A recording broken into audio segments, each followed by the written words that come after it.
ಶ್ರೀ ಗಣೇಶ ನಮಃ. ಇವತ್ತು ನಾನು ಪ್ರಸಾದವನ್ನು ಹೆಂಗೆ ಮಾಡೋದನ್ನು ಹೇಳ್ಕೊಡ್ತೀನಿ. ಇದಕ್ಕೆ ಕೇರ್ ಬೀಜ ಬೇಕಾಗ್ತದೆ, ಗೋಡಂಬಿ, ಬಾದಾಮಿ,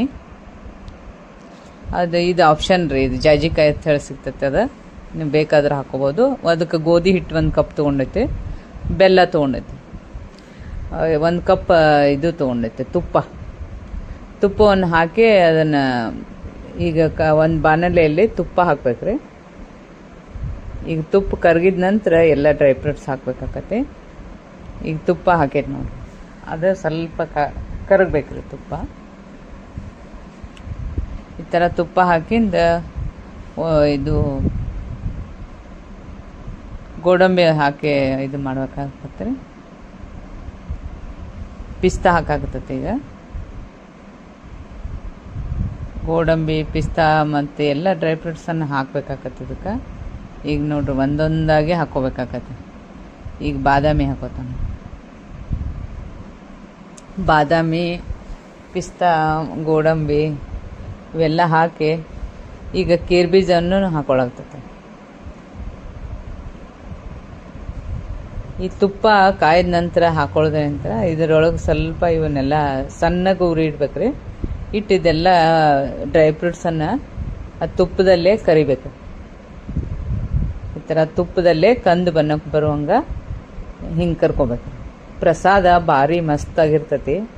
ಇದನ್ನು ಯಾಕೆ ಮಾಡಿ ಇಟ್ಕೋಬೇಕು ಅಂತಂದ್ರೆ, ಏನೋ ಒಂದು ಅರ್ಜೆಂಟಿಗೆ ಎಲ್ಲೇ ಹೋಗ್ಬೇಕಾಗಿರ್ತತಿ, ಡ್ಯೂಟಿಗೆ ಹೋಗ್ಬೇಕಾಗಿರ್ತತಿ, ಇದೆಲ್ಲ ಈಗ ಪಂಚಮಿ ಹಬ್ಬಕ್ಕೆ, ಶ್ರಾವಣ ಶುಕ್ರವಾರ, ಮಂಗಳವಾರ ಈ ಥರ ಎಲ್ಲ ಪೂಜೆಗಳು ಬರೋದ್ರಿಂದ ಈ ಥರ ಒಂದು ಎಡೆಯನ್ನು ಮಾಡಿ ದೇವ್ರಿಗೆ ಇಟ್ಬಿಟ್ರೆ, ಪ್ರಸಾದವನ್ನು ಮಾಡಿ ನಾವು ಇದನ್ನೇ ಸ್ವಲ್ಪ ಎಡೆ ಮಾಡಿ ಮುಂದಕ್ಕೆ ಕೆಲಸ ಮುಗಿಸ್ಬೋದು ಅದನ್ನ. ಯಾಕಂದರೆ ಇದ್ರೊಳಗೆ ಯಾವುದೂ ಇಲ್ಲ ಅನ್ನಂಗಿಲ್ಲ ರೀ. ಎಲ್ಲ ಡ್ರೈ ಫ್ರೂಟ್ಸ್ ಇರ್ತೈತಿ, ಗೋಧಿ ಹಿಟ್ಟಿರ್ತೈತಿ, ಬೆಲ್ಲ ಇರ್ತೈತಿ, ಬೇಕಾದ್ರೆ ಆಪ್ಷನ್ ಕಡ್ಲಿ ಹಿಟ್ಟು ಹಾಕೋಬೋದು ನೀವು. ಎಲ್ಲನೂ ದೇವ್ರಿಗೆ ನೈವೇದ್ಯ ಮಾಡ್ದಂಗೆ ಆಗ್ತದೆ. ಅದ್ರ ಸಂಬಂಧ ಇದನ್ನ ಏನು ಮಾಡ್ಬೇಕಂದ್ರೆ, ಈ ಪ್ರಸಾದವನ್ನು ಮಾಡಿಟ್ಕೋಬೇಕು. ಈಗ ತುಪ್ಪ ಎಲ್ಲ ಇದು ಡ್ರೈ ಫ್ರೂಟ್ಸ್ ಎಲ್ಲ ಕರೆದ ನಂತರ ಅದು ತುಪ್ಪದಾಗ ನಾನು ಇನ್ನೊಂದು ಚೂರು ತುಪ್ಪ ಹಾಕೊಂಡ ಈ ಗೋಧಿ ಹಿಟ್ಟನ್ನು ಹಾಕಿ ಈ ಥರ ಎಲ್ಲ ಮಿಕ್ಸ್ ಮಾಡ್ಕೊಂಡು ಅದನ್ನ ಕಂದು ಬಣ್ಣ ಬರುವವರೆಗೂ ಹುರಿಬೇಕಾಗತ್ತೆ. ನೋಡ್ರಿ ಈಗ ಹುರಿಯಾಕತ್ತತಿ.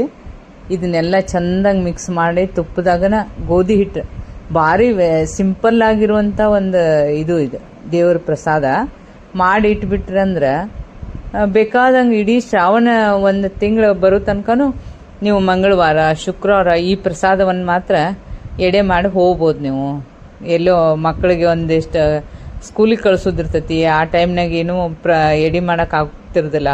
ಇದನ್ನು ಮಾಡಿ ಇಟ್ಕೊಂಡ್ಬಿಟ್ರೆ ಬೇಕಾದಂಗೆ ನೀವು ಎಡೆ ಮಾಡಿ ಹಿಡಿಬೋದು.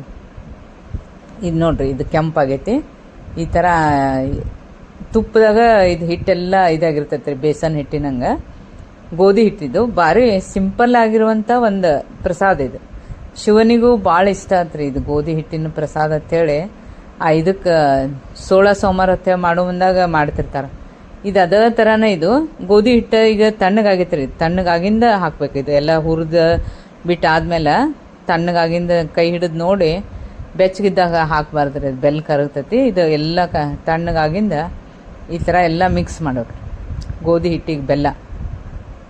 ನೋಡ್ರಿ ಎಷ್ಟು ಚಂದ ಪ್ರಸಾದ ಇದು. ಒಳ್ಳೆ ಒಂದು ಪ್ರಸಾದ. 1 ತಿಂಗಳಿಟ್ರು ನೀವು ಏನೂ ಆಗಲ್ಲ. ಇದಕ್ಕೆ ಡ್ರೈ ಫ್ರೂಟ್ಸ್ ಎಲ್ಲ ಹಾಕಿ ಇಟ್ಬಿಟ್ಟಿರೋದ್ರಿಂದ ದೇವ್ರಿಗೆ ಎಲ್ಲ ಥರನೂ ಎಡೆ ಹಿಡ್ದಂಗೆ ಆಕತಿ. ಅದು ಕಡ್ಲಿ ಹಿಟ್ಟು ಆಪ್ಷನ್ ಇರೋದ್ರಿಂದ ನಾ ಇದಕ್ಕೆ ಕಡ್ಲಿ ಹಿಟ್ಟು ಮಿಕ್ಸ್ ಮಾಡಿಲ್ಲ. ಕಡ್ಲಿ ಬೇಳೆನೂ ದೇವ್ರಿಗೆ ಎಡೆ ಹಿಡ್ದಂಗೆ ಆಕತಿ. ಬೆಲ್ಲ, ಕಡಲೆಬೇಳೆ, ಕಡ್ಲಿ ಹಿಟ್ಟು ಹಾಕೋದ್ರಿಂದ. ಈಗ ಗೋಧಿ ಹಿಟ್ಟಿನ ಪ್ರಸಾದ ಇದು. ಗೋಧಿ ಹಿಟ್ಟನ್ನು ತುಪ್ಪ ಹಾಕಿ ಹುರಿದ ಇದೆಲ್ಲ ಡ್ರೈ ಫ್ರೂಟ್ಸ್ ಹಾಕಿ ಅದಕ್ಕೆ ಕರೆದು ಇಟ್ಕೊಂಡಿದ್ದಂಥ ಡ್ರೈ ಫ್ರೂಟ್ಸನ್ನೆಲ್ಲ ಹಾಕಿ ಈ ಥರ ಎಲ್ಲ ಬೆಲ್ಲ, ಇದು ಹಿಟ್ಟು ತಣ್ಣಗಾಗಿಂದ ಬೆಲ್ಲ ಹಾಕಿ ಮಿಕ್ಸ್ ಮಾಡಿ ಆಮೇಲೆ ಇವೆಲ್ಲ ಕರೆದು ಇಟ್ಕೊಂಡಂಥ ಡ್ರೈ ಫ್ರೂಟ್ಸನ್ನೆಲ್ಲ ಹಾಕಿ ಇದನ್ನು ಮಾಡ್ಬೇಕು. ಇದು ಒಳ್ಳೆ ಸೂಪರ್ ಆಗಿರುವಂಥ ಒಂದು ಪ್ರಸಾದನೂ ಅಂತ ಹೇಳ್ಬೋದು. ಎಲ್ಲರಿಗೂ ಇಷ್ಟವಾಗುವಂಥದ್ದು. ಮತ್ತು ಪ್ರತಿ ವಾರನೂ ಇದನ್ನು ಎಡೆ ಮಾಡಿ ಹಿಡಿಯೋಕೆ ಅಂತ ಹೇಳಿ ಒಂದು ಡಬ್ಬದಲ್ಲಿ ಹಾಕಿ ಇಟ್ಕೊಂಡ್ಬಿಡ್ಬೇಕ್ರಿ. ಇದು ಒಳ್ಳೆ ರೆಸಿಪಿ ಮಾಡಿ ನೋಡ್ರಿ. ಎಡೆ ಮಾಡೋದ್ರಿಂದ ಇದು ಎಡೆ ಎಲ್ಲನೂ ದೇವ್ರಿಗೆ ಮುಟ್ಟಿದಂಗೆ ಆಕತಿ. ಅದಕ್ಕೆ ಇದು ದೇವ್ರಿಗೂ, ಶಿವನಿಗೆ ಇಷ್ಟವಾದ ಪ್ರಸಾದನೂ ಇರ್ತತಿ. ಎಲ್ಲ ದೇವ್ರಿಗೂ ಇಷ್ಟ ರೀ. ಲಕ್ಷ್ಮಿಗೆ ಹಿಡಿಬೋದು ರೀ, ಶಿವನಿಗೆ ಹಿಡಿಬೋದು. ಶುಕ್ರವಾರ, ಮಂಗಳವಾರ ನೀವು ಇಡೀ ಶ್ರಾವಣ ಎಲ್ಲ ಇನ್ನು ಯಾವ್ಯಾವ ವಾರ ನೀವು ಪೂಜೆ ಮಾಡ್ತೀರ ಅವಾಗ ಒಂಚೂರು ಇದನ್ನ ಹಿಡಿದ್ಬಿಟ್ರೆ ನೀವು ಮತ್ತೆ ಬೇರೆ ಏನೋ ಎಡೆ ಮಾಡೋದು ಆಮೇಲೆ ಲೇಟಾಗಿ ಮಾಡಿದ್ರು ನಡೀತಿರ್ತತಿ, ಬಿಟ್ಟರು ನಡೀತಿರ್ತತಿ. ಅದಕ್ಕೆ ಇದರಲ್ಲಿ ಎಲ್ಲ ಇರೋದ್ರಿಂದ ಈ ಪ್ರಸಾದವನ್ನು ನೀವು ಮಾಡಿ ನೋಡ್ರಿ. ಇದು ನಿಮಗೆ ಲೈಕ್ ಮಾಡಿರಿ, ಶೇರ್ ಮಾಡಿರಿ, ಸಬ್ಸ್ಕ್ರೈಬ್ ಆಗ್ರಿ. ನೋಡಿರಿ ಈ ಥರ ಒಳ್ಳೆ ಒಂದು ಪ್ರಸಾದ ಇದೆ. ಬೇಕಾದಂಗೆ ಒಂದು ತಿಂಗಳು ಇಡ್ಬೋದು ಇದನ್ನು, ಏನೂ ಆಗಲ್ಲ. ನೋಡಿರಿ ಈಗ ಎಡೆ ಹಿಡಿಯಕ್ಕೆ ಅಂತ ಹೇಳಿ ದೇವ್ರಿಗೆ ಪ್ರಸಾದ ಮಾಡೋದು. ಇಷ್ಟು ಮಾಡಿ ದೇವರಿಗೆ ಪ್ರಸಾದ ಮಾಡಿ ಅದು ಮತ್ತೆ ಡಬ್ಬಿಯಲ್ಲಿ ಹಾಕಿಟ್ಬಿಡೋದ್ರಿ. ಏನೂ ಆಗಲ್ಲ ಅದು, ಒಂದು ತಿಂಗಳಿಟ್ಟರು ಏನೂ ಆಗಲ್ಲ. ಯಾಕಂದ್ರೆ ಬೆಲ್ಲ ಗೋಧಿ ಇಟ್ಟಿರೋದ್ರಿಂದ ಬೇಕಾದಷ್ಟು ದಿವಸ ಬರ್ತೈತಿ. ನಾವು ಇಡೀ ಶ್ರಾವಣ ಮಾಸ ಎಲ್ಲ ಇದೇ ಪ್ರಸಾದ ಮಾಡಿ ನೋಡ್ರಿ. ಈಗ ಇಷ್ಟು ಮಾಡಿ ಇದನ್ನ ಇಟ್ಬಿಡು. ಈಗ ರೆಡಿ ಆಗಿದೆ.